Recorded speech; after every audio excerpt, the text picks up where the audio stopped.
Yusuf Estes, and I'm looking for something. Actually, I'm looking for someone. Is that someone you? I want Dawah partners, and you can be my Dawah partner right now. It's real easy. Just go to dawahpartners.com, sign up, and join me. There are 3 things that I would like for you to be able to do. Any one of them or all of them. Beautiful. Number 1, you will make dua. So you can be our Dawah partner, even if you don't go to the website, but I hope you do. Number 2, share. Share this message and let other people know about becoming Dawah partners. And number 3, help us financially. Donate on a monthly basis, even if it's small. Allah loves the thing that you do regularly, even if it's small, more than the thing that you do that's really big, but you only do it once. Join me as a Dawah partner. Do it now. Click, click, click, click.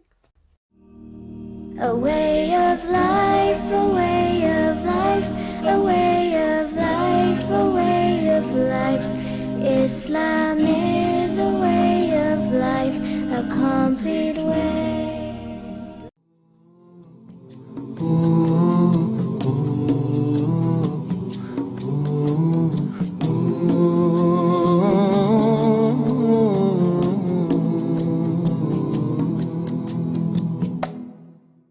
And we are live. Well, almost live, coming to you all the way from our studios right here in Southern California. And today we have 2 special guests with us. First of all, we have Brother Richard Kiefer, all the way from Ann Arbor, Michigan. Let me see if we can put him up here. And okay. Salam alaikum. Salam alaikum, everyone. If you speak, it'll put you up there. There we go. Yeah. I bring you greetings from the flood zone. The fun zone? What the heck the flood zone. Flood zone. No, I like the idea of the fun zone. The fun zone. That sounded better to me than flood. What are you talking about, flood? What's going on there? Let's see. This is a Friday, okay? We had, starting on Sunday night, storms and severe storms and flooding. On Monday, we had storms and severe storms and flooding. On Tuesday, we had storms and severe storms and flooding. All right. And Thursday, we had, 700,000 Southeast Michiganders without power. Alhamdulillah, I'm not one of them. We have power here. It was somehow, the storms went over us and around us, but 700,000 in the area without power. 700,000. You're talking about people or homes? I think homes. 700,000 homes. Oh. Yeah. That would probably be over 1 million people, 1.5 million people, maybe. Lots of folks. I went to the masjid today for Juma, and the masjid is without power. They have an auxiliary building just down the street, and that one had power, so we had all the Jumas and the Hukmas there. But on the way there, I'm coming to the intersection with no lights and. That was an experience, wasn't it? Oh yeah. Everybody's supposed to give way like at the 4-way stop, but most people don't pay attention to that. They just kind of try to get through quick. So you gotta. There's 2 kinds of people at that intersection. There's the quick and the dead. So you got to get through and get out of the way, and hopefully nobody gets hurt. But they're thinking by tomorrow, at the end of the day, they might have 90% back. So they've been working super hard. But we're fortunate here somehow. I have no idea. It was, but lots and lots of people, businesses.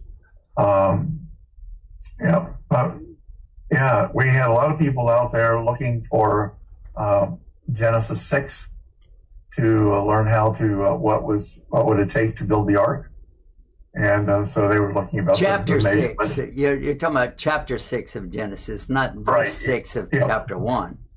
No, chapter 6. Because the verse number 6 in chapter 1 is about the mighty men of old, so I There you think go, you yeah. could have used a few of those too. Yeah, no, we were looking for the directions and trying to find where we could buy gopher wood. So, Gopher wood. gopher wood and pitch. So we've been all set. You wanted everybody to pitch in, right?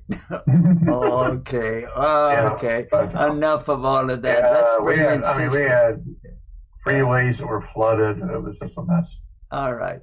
Well, let's bring in our other Move on. guest, Sister Kim. Sister Kim, salam alaikum. What can you tell us about all of this? Walaikum assalam. Well, I'm afraid I don't know anything about the weather in Michigan. All I can tell you is that parts of Arizona have been having the same problems. To the north of me, they've been getting quite a bit of rain, and they've also had burn scars in the area. And so wherever it's burned, What is a burn scar? As people are getting burned and scars on their face. What are you talking about? no, a burn scar is an area of the wilderness that has burned, and all that is left is the charcoal from the trees and the bushes and everything like that. And because those areas are no longer stabilized by plants, when it rains, those areas flood and they all wash down the hill. And so to the north of us, there's been some pretty severe flash flooding over the past week. And but not here in Yuma. They call us the sunniest place in the world for a reason. We just don't see that. All right. Well, I looked up burn scars and I found people that are scarred, but burn scars. Okay, let's see what we got for. Okay.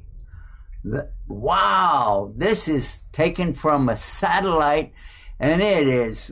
Oh, I shouldn't say wow. I should say mashallah. Anyway, mashallah. This is really wow. Okay, mashallah, wow. Anyway, whoa, Sister Kim, I saw it. Go ahead. Yeah, it's a pretty severe problem. It's one that I'm very concerned for Northern California, where they've got a lot of wildfires burning right now. Yeah. If they should start to see a lot of rain, there's going to be a lot of destruction in those areas, even after the fire has gone out. Because, as you know, it's pretty hilly out there, and they're going to see a lot of that just rushing down the hillside, and inshallah, that will not happen. But it's definitely something to be concerned about. Yeah, I'm seeing some images right now that kind of scary for me. I had Wow, yeah. This is wow. I guess I just had my brain on vacation because I hadn't seen some of this stuff for a while, and I didn't realize it was still going on. It's Oh, yeah.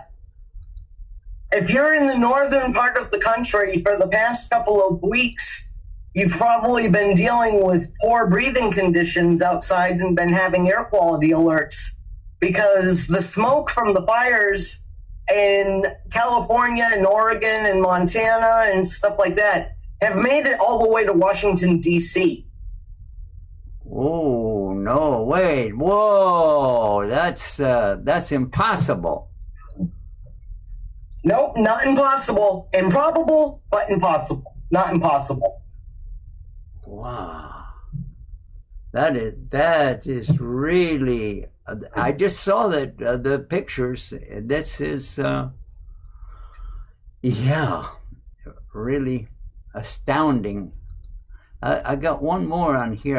I'd like to show this one as well. This is, that I think is what may be called a burn scar, because that it's still burning, but you can see that a lot of stuff around it has been burned out already. Oh my goodness. Okay. Yes, that would be a burn scar. All those black areas that you see outside of the fire, Yeah. those are all burn scars. Here's some issues here that, goodness gracious. It's just nothing but brown. Well, it's actually gray and brown.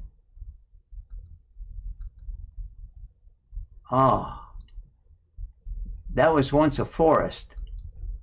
And this was once covered over with the big trees, and that looks like telephone poles sticking up now, but it's not.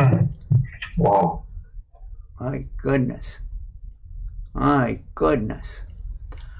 Well, I wanted to let everybody know to make dua for us here at Guidus TV, because we just submitted an entry to receive a grant from, this is the grant Network for Good, and they said they're here to help nonprofits, and especially this is something that would really help us to increase our outreach on the internet. And if they come through with this, it says that it might be eligible for $25,000 for a nonprofit. Oh, they've already given away $30,000, and what was the other one? I saw it. That they had given away a long list of $30,000 grants. And these basically is not something you have to pay back. It's like a gift to a nonprofit organization, from a nonprofit organization, I guess. I don't know. Awesome. MashaAllah. And we just submitted it. It said the deadline is August the 15th, which will be in 2 days, I think. Is that right? Yeah. So hopefully it got in time. But if that's the case, then we will be able to really advertise on the internet and do the things that we've been dreaming about doing for the last 10 years. I think it would be wonderful. So anyway, just make dua. If it's good for us, then we'll welcome it. But if it's not good for us, then we don't want it. All right? Yeah. Yes.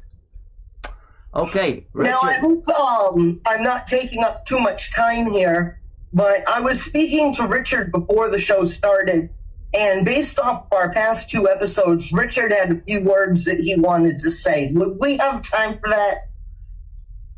That's why it's called Talk About It. You can talk about anything you like, but of course within reason. So let's go to Richard. Richard, we've been talking about I think she's told you already, but for the audience, I'd like to bring everybody up to date. We were talking the last 2 episodes about attempts at suicide, and it has increased exponentially amongst the teenagers, and especially amongst the girls, the females amongst our teenagers here in the U.S. has really increased in their attempts at suicide. So if you would like to add something to that, Richard, we'd love to have your input on it. Well, I was watching the program last night, and boy, I was just connecting 100% because of the mental health stigma that has been. I don't know. I'm too young in Islam to know, but it's like in the messages and stuff. But I know from the other religious experiences I've had, there's a stigma, a very unhealthy stigma that's given to those who struggle with depression, anxiety, schizophrenia, any number of things. And I just know from my experiences and from statistics, that suicide is now the second leading cause of death among young people. They're reaching a point somehow where they can't cope. And I think part of it is maybe lack of understanding and almost kind of a now, just deal with it. You're just a young kid. You don't know what's wrong or something like that. I went through an episode of really major depression about when I was 40, and it was over a career move that I was forced to make through some less than scrupulous leadership in the ministry that I was working in. And out of it all, we ended up, a short story was I went into major depression. I wasn't suicidal, although I thought I was dying. I didn't think I was going to survive because it was just an overwhelming sadness, an overwhelming disconnect with reality. And I didn't know what to do. And I talked to one lady who went through a depression time, and I said, "How did you get out of it? I'm looking for some good answers." And she goes, I turned to Jesus. I was like, okay. At that point as a Christian, I already know Jesus. Where do I go from here? And I was given this book. You can read, let's see, I'll hide the authors for lack of whatever. It's called Happiness is a Choice. And it was like, so it was kind of it was by some respectable psychologists, but it said to me as an individual, buck up, little camper, dig yourself out of the hole and just make things right. You've got a lot of anger problems, or you got this problem or that problem. And I would look at the book, and I highlighted a few things. Said the beginnings of chapter 7 says, pent-up anger is the root cause of nearly all clinical depressions. And I was like, oh, what anger do I have? I must have something, maybe I was mad at my mother or something. And then they said here, human depression is the result, I can turn the page here, of our own irresponsible behavior, our own irresponsible handlings of anger and guilt. So I'm reading this book under the blanket, the dark of depression, going, it's my fault. What's wrong? And then you go on to read the book, and it says, pray a lot more, read the Bible a lot more, go talk to people, find a hobby. And the truth of the matter is, mental health, while you can get some counseling and help like that, it is a physical issue. And until I came across a doctor who recognized what I was going through, I thought I was on the way to the grave. I just felt like someday this is going to be overwhelming, so strong that I will just go. And a lot of my work over the 43 years was in counseling with young people. And, they are going through so many insecurity problems and mental problems, any number of things. And it was always the answer was, let's just join hands and pray and all be all right. And the truth of the matter is, you can join hands and pray and it still will not be all right. There's medical necessities that can be that can bring you out. As much as you went in for an ulcered stomach, they wouldn't tell you to pray about it. They would give you all this medicine. If you have a heart problem, the same with mental health. It's a thing where we have to be willing to take the stigma off of this and allow people to say, I'm having a mental problem, and it's not a sin. This same book was talking about evaluating the sins in my life, as if God is now punishing me in some horrible way. My wife's a teacher of music, and she has a lady who had a horrible experience in church. Not to say it couldn't happen in a mosque or a temple or whatever, but she came down with some depression and some anxiety things, and they removed her from all her leadership positions and said, you can't be part of this anymore. You can come, you can sit, but you can't be involved. And actually, we'd prefer you to leave. And so at a point where we're needing the help and we're needing someone to come alongside and bolster us up a little bit, there's a rejection. And I think, you think about the young people, the pressures they are under. And I think for girls, it's like they can't match up. They can't match up with, and you're there in California, but they can't match up with Hollywood. Hollywood is a fantasy. It's not a real world. But what they see on the screen, on TV, these girls, and they're all beautiful, and it's like, I can't match up with that. I struggle with my weight. I struggle with acne. I struggle with any number of appearanceal things. And guys, particularly in high school, man, guys can be so cruel. And you beat down yourself, and you get beat down so far, you lose the will to live. And unfortunately, some people take that and just go, I'm done. I can't. And I can, because of my experiences, I was not at a point of suicide, but I can surely feel how that person would feel, where it's like, I can't handle these feelings anymore. And I don't know if that would have continued in my experiences, whether I would have, it took me a year to get out of that, even with medicine.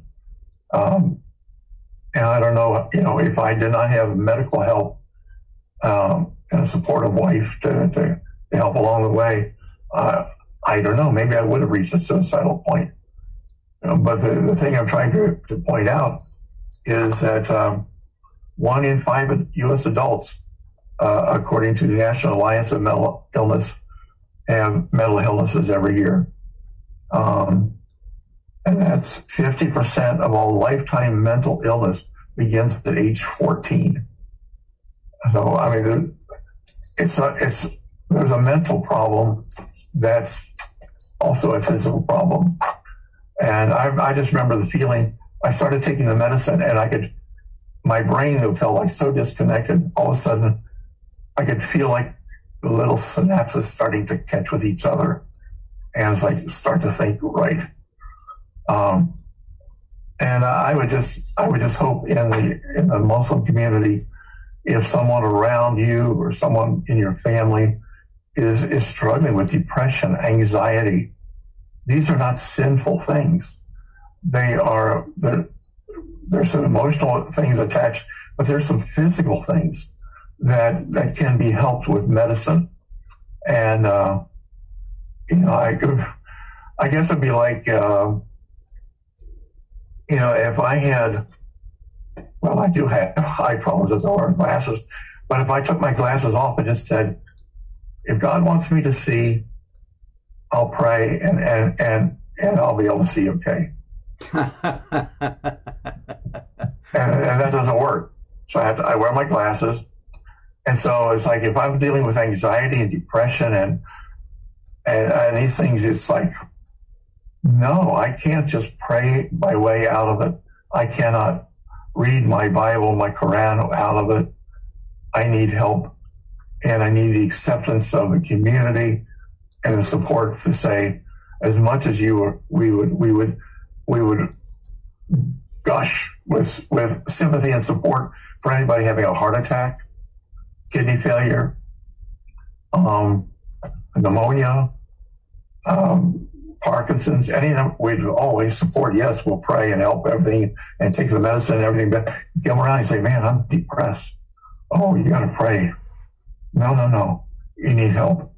And we need to get the stigma off of that thing so that young people can feel free. And adults, there's the old case of turning 40, and maybe that was part of me at that point, where you hit that midlife crisis and you go, why am I here? What am I doing? What's the meaningfulness of this planet and my existence on it? And when we have those existential moments, if the result of that is a depression or anxiety, we need to look at that person just as if they had a physical problem like a heart attack or anything else. But you all were talking about this last night, and I was sitting here going, cheering you on. I was like, yeah, we need to talk about mental health problems. It's huge in America. It's huge in the world. It's huge among our young people. And that's why they're killing themselves. And that is, I know, is not the will of Allah, that they take their lives. And so I just wanted to share a little bit of that, and hopefully encourage our people to reach out to see if someone's, to say to somebody who's going into depression, buck up, little camper, or, hey, it'll be all right. It all works out. That is just like heaping coals of fire back on the problem, because it won't work out on its own like that. So that's kind of what I wanted to say a little bit, and open the floor to discuss any of the things that you had discussed before, and even Kim's struggles that she went through, and others. It's a real thing. It's just so many people in this country. The studies are just absolutely frightening. I dealt with those studies for over a couple of days, going through the results that they found in the Pew, one of the big companies that organizations that they do these kind of statistical studies, and it came up with some of the numbers unbelievable. But I would like to just take this little short break and then come back with what are some of the solutions that Islam is providing. Common sense, of course. I want to introduce that to our subject, and then talk about what Islam is offering for folks that have these issues. And I would like to also mention that Sister mentioned this as well. I was kind of surprised she didn't interrupt you and throw this in there, but she mentioned this in her talks, that this kind of a thing is not just mental, it is a disease, and it is something that needs medical attention and needs a medical cure. Is that what you experience? Oh, absolutely.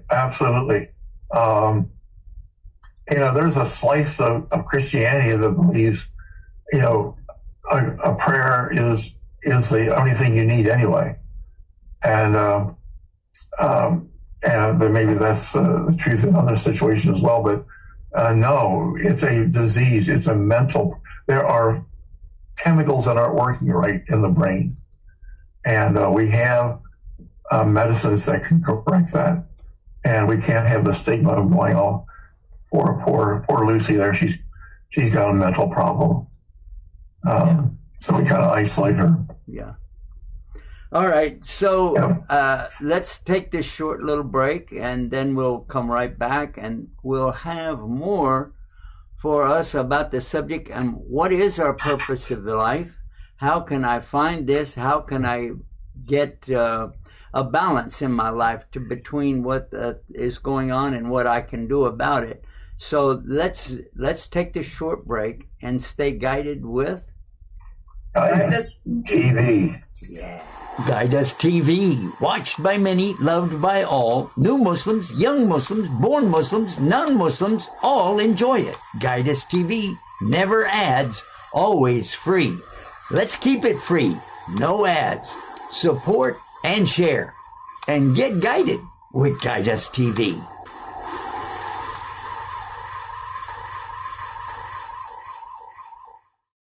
Guide Us TV.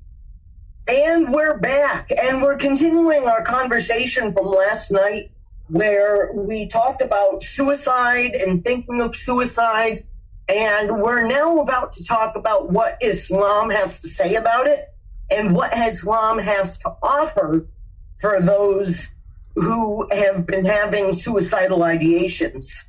And I know that's a big word, and what that means is thoughts of suicide. And so one thing that I just wanted to open with is Richard has said that, mental illness is a physical illness. It is the imbalance of chemicals in the brain. And one of the things that I wanted to point out is Allah has given us a lot of tools in which to cure sickness. And they're discovering new tools every day.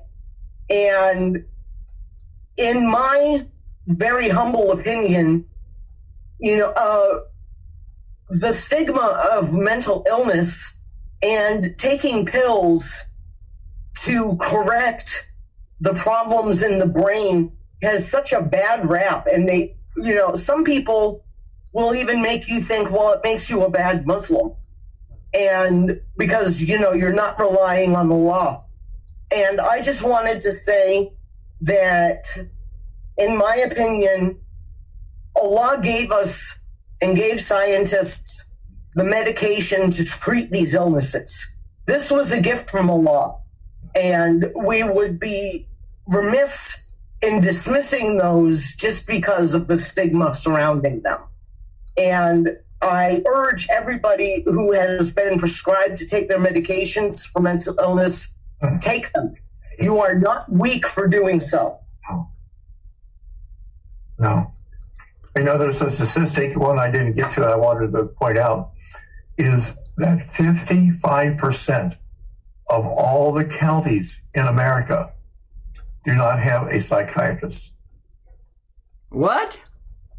55% of all the counties in America do not have a bona fide psychiatrist to give help to people. Whoa. So, your primary care doctor can do much. But I just even mentioned that. I just go, I see a psychiatrist. I have medicines that I take that my doctor gives me, and I see her every couple of months. But when you if you tell somebody, hey, I'm on my way to see my shrink, there's some kind of a, what? What's wrong with you? And no, I'm going to see my psychiatrist, who's a bona fide, certified medical doctor, and helping me with the mental diseases that we struggle with. So, but if you can't get the help, man, I'm very fortunate here in Ann Arbor, man. We have medical help all over the place, but not every place does.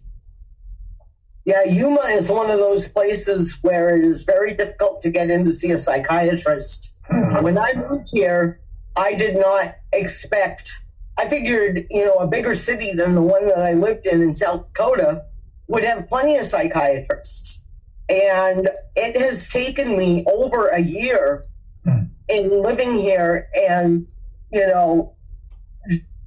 thank God that my psychiatrist in South Dakota was willing to give me telehealth visits and keep me on my medication. Because here in Yuma, with a population of 90,000, we only have like 4 psychiatrists. Well, at least you have 4, according to the statistic that we were just offered by Brother Richard, that 55% of the counties in the United States don't even have a psychiatrist. I think 4 is a big improvement over 0. Yeah, considering they serve the whole county, and our county is huge. Our county is absolutely immense. When I finally got to make an appointment, I had to make an appointment for 4 months out. Whoa. Yeah, well, the whole thing can be taken down to something that a person at the bottom of the pit looks like they're saying, I don't know what to do with my life.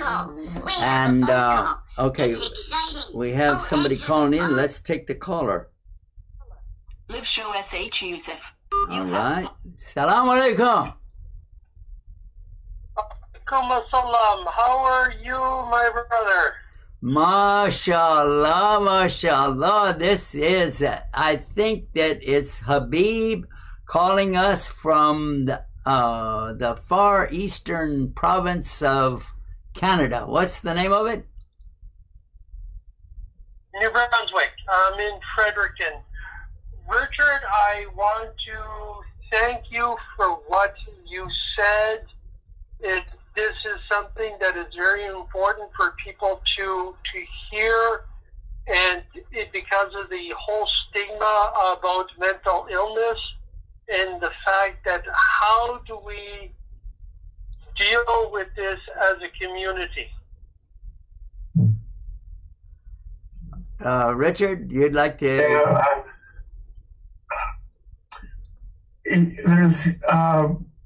There are workshops available.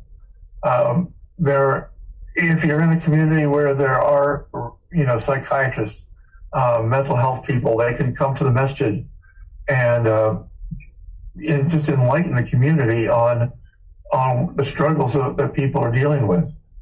That's one thing. The other thing is, we, as much as it was in the Muslim community, we do not put down our brothers and sisters. We don't criticize them. We have to carry that over to the mental health thing, so we don't speak badly for someone that we may know about who has a struggle with that, and that probably comes from a good hukwa or two, where we just knowledge. It's just knowledge. We got to get past all of the conspiracies and the crazy things of why people are what they do and everything, and just understand of who they really are and the struggles they're going through. I know the masjid that I attend has had some seminars like that, dealing with emotional problems and other things, and that is just super helpful. Not all, you said over 55% of the counties don't have a psychiatrist, but I'm going to go out on a limb and guess that maybe even a stronger percentage of the masajid, the mosques or places for worship for Muslims here in America also don't have a support group of any kind that will help people deal with this idea of taking your own life. I don't know. I'm just saying that maybe I'm wrong, but what do you think? Yeah, I don't really know. I feel almost guilty here in the sense of, here in Southeast Michigan, we have an abundance of everything. This is we have mental health people. We have amazing hospital and health systems. We have a network of health systems and primary care doctors and other clinics, and it's just, but that's not true everywhere around the world and around the country even. So, for me to say bring in a specialist for a clinic or something, but it'd be hard to find in some parts of the country. So, at that point, maybe the resort to video and to online sources. Well, you know what? I think that it's time for us to find the solution. What does Islam actually tell us about this idea of I'm worthless, I have no purpose in life, there's no reason to go on? I think that's where some of the folks are coming from. Is that what you see there, Richard? Yeah. Oh, absolutely. Absolutely. Yeah. If you get to a point where the bottom of your world falls out because you're worthless, you're going to right into the soup. Well, Habib, what is your take on that? Are you in agreement with what we're saying here? Yes, but the thing is, our past experiences of what we've been through, and if we look at that and we can say now we are worth something because we can share with this with other people and help other people through what they're going through, then we're worth something. We're still worth something anyway to Allah. This is true. But until we see that in ourselves, that we're worth something, then it's very difficult to get past this hurdle. Okay, let me ask you this question. You've read the Quran all the way through, cover to cover, right? I listened to it. I haven't read it because I'm functionally illiterate, but I do listen to a translation of Arabic and English. Yeah, let's do this for benefit of all of our viewers out there that are watching right now. I want to put up something here and let you think about it, guys, because this is something that we used, the IERA from the UK used this during the Olympics that were down in Brazil, okay? And this is what they used. And it was a good question. Is life just a game?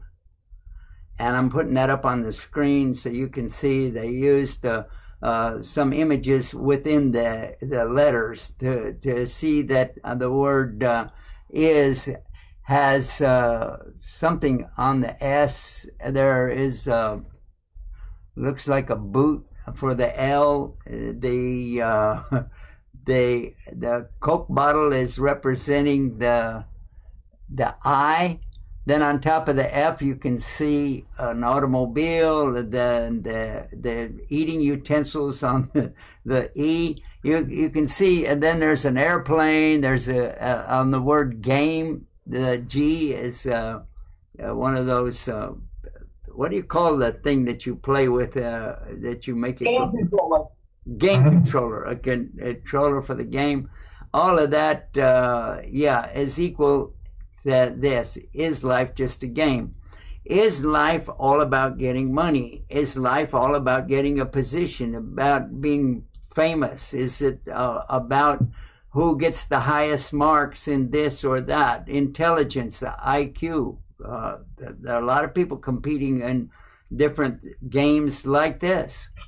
But is that really what our purpose is in life? Now, in the Quran, Allah tells us about our purpose of life. And what is that meaning? What is the meaning for this? And I would like to show you something. And this is in Surah Al-Dariyat. And that's chapter 51, verse 56. And what it says in the Arabic language is, وَمَا خَلَقْتُ الْجِنَّ وَالْإِنسِ إِلَّا لِيَعْبُدُونَ. And the translation says, and Allah created not the jinn and not the mankind, except that they should worship Him alone. Now, this is a very clear statement coming from the Quran in beautiful poetry and Arabic prose. You can read that for yourself, but maybe you'll miss the purpose of this. Because after all, the purpose of the Quran is to give us the reciting so that we can define our purpose and then act upon it. Now, Allah is telling us that He didn't create us anything other than to worship Him alone. But how many times have we found Muslims who say, well, you know, well, that and this and so on, and they escape the real meaning of Islam. The real true meaning of the word Islam starts out with exactly what that is. But I don't know if we're hesitating or we don't know what the meaning is. Why do we keep saying Islam in English? It's an Arabic word. Why not tell people what it means? For crying out loud, everybody is concerned about security today, right? Everybody's talking about security for their iPhones and for their space phones and for their computers and security for their weapons and security for their country. Everybody's talking about it. That is also one of the words within that word aslama, the verb aslama, which is the foundation of the word Islam, which is a noun. This foundation, aslama, has security right in there. And when people say goodbye in Arabic, they say ma salama, and they're not talking about salam as in peace. They're saying salama, and that is to indicate the security and safety in your travels and wherever you're going, to be secure and safe. So that Islam has that security, it has that safety. But what else? It also has peace within it. Oh, yes. But it also has the indication that you will submit to the peace. And Allah is the peace. Allah is the peace. He is as-salam. And in Arabic, that is the ultimate, the epitome of peace, as-salam. And He is the security, the peace, and He is what we need. So if we turn to Him, repenting to Him, so the Christians are not really wrong, but I would like to just augment what they're telling people about your sins. You don't have to enumerate them. You don't have to break them down and relive the sin, but just go to the creator of the universe, the one who created Adam and Eve in the beginning. Just go to Him and ask Him to guide you.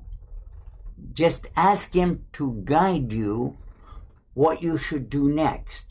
If you find yourself in a position where you don't know where to turn, you don't know where to go, you don't know how to react to something, just ask Him for guidance. Don't worry about the forgiveness thing. Don't worry about that yet. Ask Him to guide you out of the problem you're in. Then we'll deal with the forgiveness thing. Because if He's not guiding you, your forgiveness is going to be accepted anyway. Ask Him to guide you. Ihdina siratul mustaqim. If you want to say it in Arabic, but you don't have to.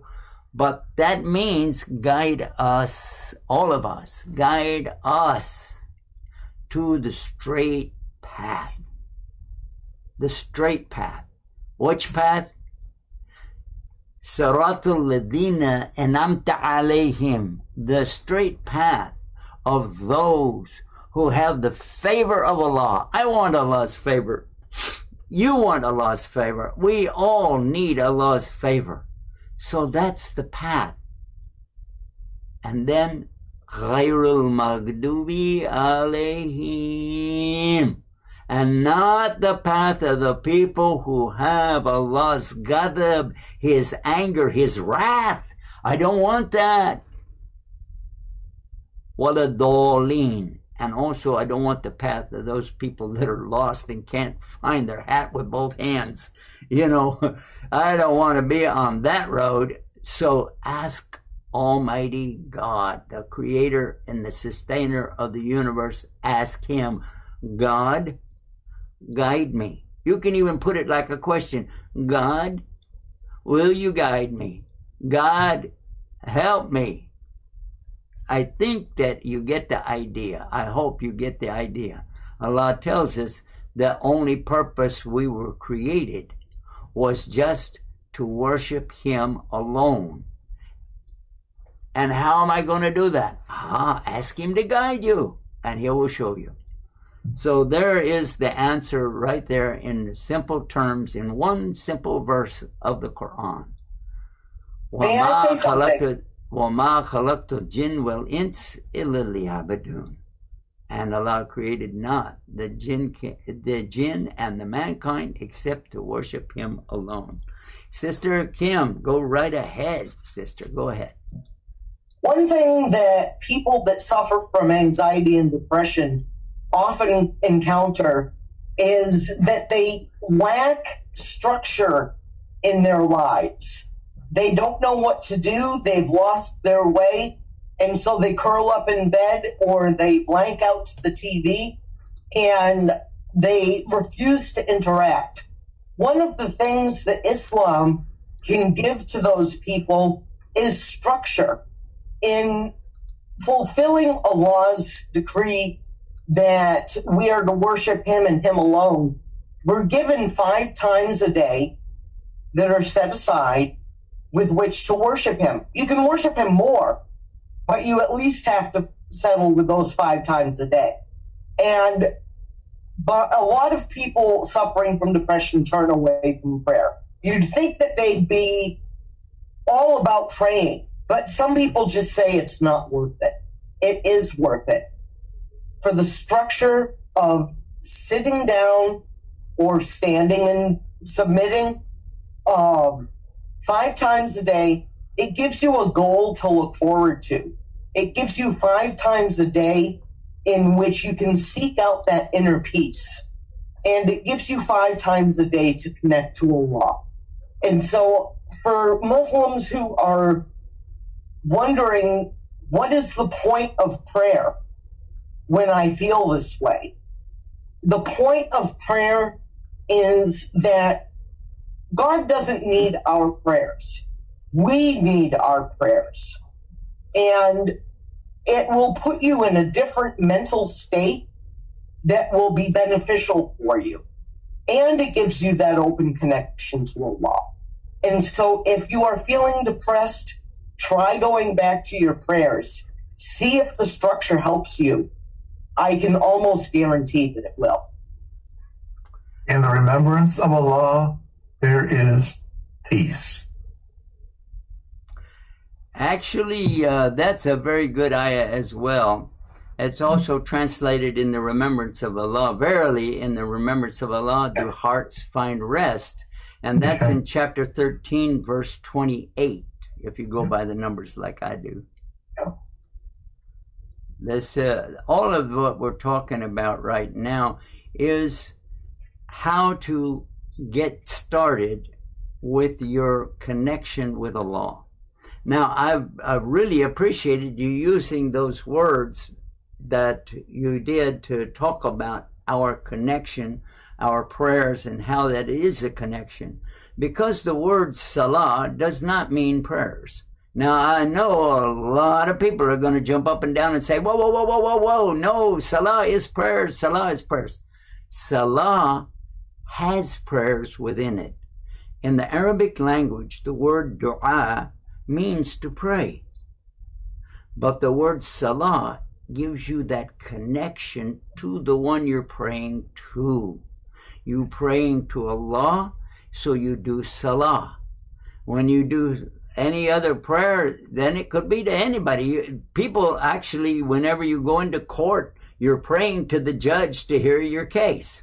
That it says that word, P-R-A-Y. You're praying to the judge to hear your case. And whenever you ask a waitress to bring you a glass of water, whether you realize it or not, you're saying, I'm praying to you to bring me the water. That's true. That is what the word pray means. It's to call upon somebody to do something for you.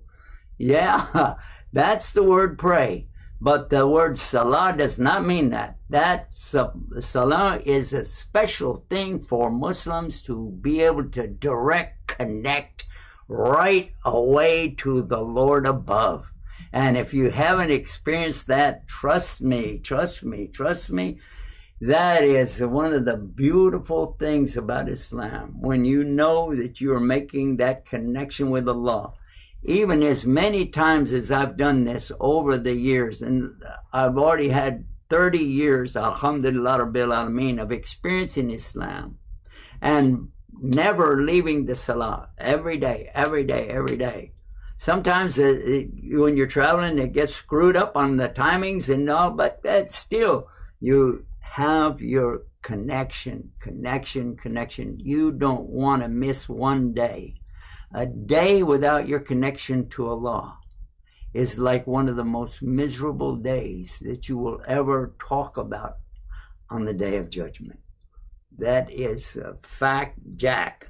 So open up your heart, open up your mind, and make that connection with Almighty God. Do that right now, because trust me, and maybe you don't want to trust me, trust Allah. There you go. Trust Allah. You make that connection with Him. Face the Qibla, if you know what's Qibla, and put your arms over here like that, if you can. But the biggest thing is give your heart to the one who created that heart, and He can make things happen unbelievable. And now, here's a chance for you to do something right this minute. Right this minute. You are watching this as a video right now, because anybody that's watching is already 30 seconds behind, so it's already a video. You're watching this, but are you sharing it? That's simple as that. You could help somebody else right now that has these problems. Share this video. You don't even have to go there. You can just share it. You can share it on websites. You can share it on social media. You can share the link to it on your phone. You can share it. You can talk about it. You can make sure that you at least make an effort to share this right now. And then Allah can open up other doors for you. And if you said, well, I already got a good connection established with Allah, okay, then why aren't you sharing it? Why aren't you sharing it?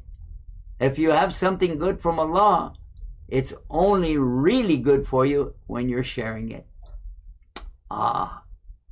That's a good, I think a good chance for me to get back over to Habib. We have a caller on the air. Habib, you still there with us? Yes. All right. So I hope that was in some way enlightening or helping you to further get a picture of exactly what our purpose is of life. And I think you probably already knew that. Well, it's not just for me, but it's when you look at everyone that's listening and, you know, the ones that are willing to share what we're saying, it's also for them to realize, and, you know, that our purpose in life and what we're doing in regards to helping each other and putting aside the stigma that's there and seeing who we are in our each other's worth in Allah. I agree with that. I would like, if you don't mind, I'd like to list out some of the things that will happen after we start believing in Allah as our source of peace. He is the source of peace. So let's look at 4 of the points here, okay? The first of the beliefs in Islam is the belief in Allah. As what? Belief as He is the creator and sustainer of the universe. He is the only God. And He is the only all-powerful. And He is the only one to make decisions. Yes. His decision is the final decision. Then we get to make choices along the way, whether we want to accept or not. But this is a real good chance for us to really learn more about Islam. And tomorrow we can pick up where we left off, because I just got the warning sign now that we got to wrap it up. Don't forget to pray for us to be able to get this grant if it's Allah's will. We would love to have that grant so we can keep on keeping on and sharing the message. Everybody, stay tuned, stay guided with Guidus TV. Guidus TV. Yeah! Guidus TV, watched by many, loved by all. New Muslims, young Muslims, born Muslims, non-Muslims, all enjoy it. Guidus TV, never ads, always free. Let's keep it free, no ads. Support and share, and get guided with Guidus TV.